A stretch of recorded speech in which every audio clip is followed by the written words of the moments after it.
The Selfish Path to Romance. Download Chapter 1 for free at drkenner.com and at amazon.com. Tracy, you're looking to save a relationship? I was in a relationship for 5 years and just moved out with my 1-year-old son, and I'm trying to salvage something, and I can't get anywhere with anything. Okay, when you say salvage something, do you mean you're trying to salvage the relationship, or you're trying to live as a single mom? Well, I guess I'm trying to salvage the relationship in some aspect, or at least have closure with so many questions that I have. You were married for 5 years, you said, and the baby is from this partner? Yes. And you were married, not just dating? No, we were not married. We were together for 5 years. You were dating. We lived together for 5 years and have a 1-year-old child. Okay, got that. And so you're saying at this point, how did the relationship break off? Pretty much, it was just constant arguing and bickering, just disloyalty from him, and just too many secrets. And just eventually, he came to me and said, "Well, I'm just not happy. I kind of have an inkling he's seen somebody else. He never tells me anything. He will not tell me. And now that I'm out on my own and I have this child, I'm like, okay, trying to look at things in a different perspective and trying to maybe get back something that we lost, or, let's go out to dinner, let's hang out, or let's, try again." And I can't get anywhere. Your time is so valuable. This is your life. You need to be thinking of a path moving forward. If you're thinking of a path moving forward that involves this man, what do you know about his character already? That you have a daughter, right? Or a son? A son. Oh, you have a son. If your son were to marry someone, would you want him to marry a woman who had the character of your boyfriend? No. Isn't that interesting? Why not? No. I mean, in some ways, yes, but no. Okay, people are mixed. Most people are mixed. But when you get bad in the mix, and the biggest bad is the dishonesty, the lying, and lack of communication. Yeah, there's no communication. Those are the big ones. The minute you have that, then you don't have a partnership. I mean, you may be roommates that pass in the night. You may have some shared interests. You may have a baby together, but you're not romantic partners. And if you're still holding on to that dream of what you thought he could be, what you thought your relationship would be, because you stayed with him for 5 years, so you must have thought there was something darn good about him. Right.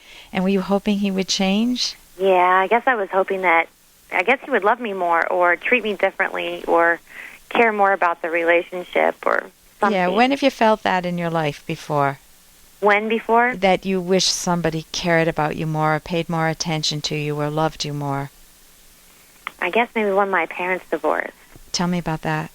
That was when I was just a child, and they had a horrible divorce, and it was always constant bickering back and forth, and we were always in the middle, and, always trying to make things right, and always wishing that there was more love there, and communication, and trust, and there just wasn't. Okay, you're at high risk for looking for another partner if you leave this guy, where you will find the same dynamics with the hopes of what? What are you trying to do? What did you try to do with your own family?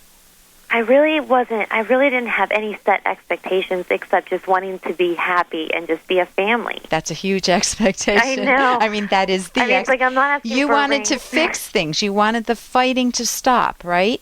Yeah, the bickering to stop, the staying out till 5 in the morning to stop, the fighting. Yeah. And so many times we end up marrying someone where we carry the same problem. We have the same problem in our relationship that we had in our family of origin.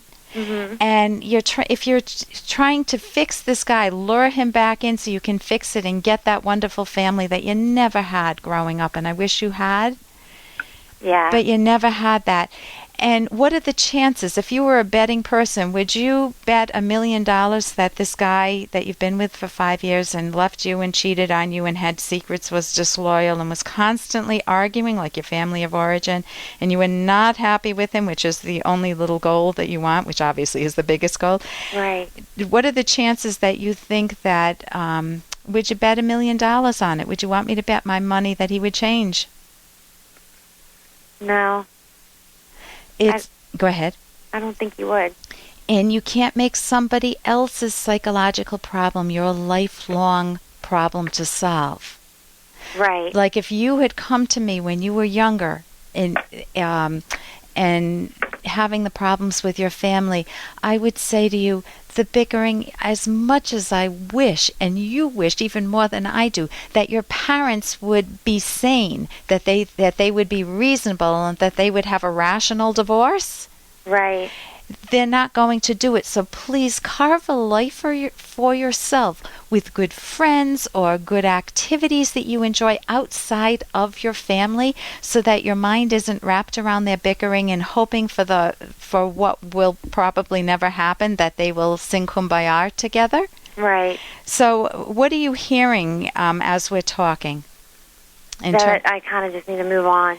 I would love you to move on, and I would love you to have as your selection criteria somebody who cherishes you, somebody who loves you, and somebody who will work to make that happen. That you feel cared for, cherished, and not just at the beginning of the relationship, but as an ongoing pattern you grow together. And that's a skill that those are skills that you both need to learn. It is also very common after having a baby. Did he want a baby? It was a surprise both ways, but yeah. It kind of just happened. I mean, was he like jumping for joy, or was he ambivalent? He was just like, well, we'll deal with it. Okay, that sounds like it wasn't like, oh my God, the Red Sox won. It's like, oh, we'll deal with it. Right. So if he's feeling that emotion of, okay, got to do it, it's a responsibility, it's a duty, then he may have wanted out, and his escape may have been to create a life outside of the marriage. It's hard enough when people are prepared to have a baby. A baby changes everything, and the highest rate for divorces is in the first 2 years of having a baby. Wow. So you want to be good to yourself, enjoy your baby. I loved it when my kids were young, even though I needed absolute breaks. You have family that will help you out a bit? Oh, yeah. Wonderful. And is he good with your son? He hasn't been proving that lately. So okay, no. Then just carve a life without him. I would move on. I would definitely value yourself and realize that you want to create the family. You have that opportunity as a single mom to create the love and care that you've always wanted. And hopefully you'll find a much better partner and you'll pick better next time. Thank you so much for the call, Tracy. Thank you. And here's a little more from Dr. Kenner. I was dating someone. It ended badly. He was my first. I loved him. And then he changed. Yeah. He got mean. Yes. And you didn't stop loving him. And that's from Buffy. And I know I've experienced that. When you think the best of people, you go into a relationship and you fall in love and you think the world of them, and then you get a few little inklings, just nudges on the side of your awareness that, oh, that wasn't a nice thing he said to the waitress, and oh my gosh, he didn't treat me well. He was speeding in the car. I asked him to slow down. He didn't. And you don't want to take a look at it because that feeling of love and the genuine values that person has, that the person could grow and make even better, but may not choose to. Those things are so real that you don't want to lose them, so you stay in relationships much longer than you ever need to. For more Dr. Kenner podcast, go to drkenner.com and please listen to this ad.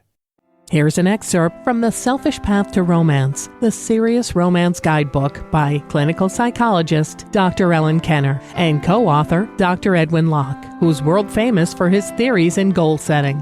Partners, whether married or dating, need to communicate constantly, but many lack communication skills. For example, they may not be able to articulate well and thus struggle to express what they think or feel.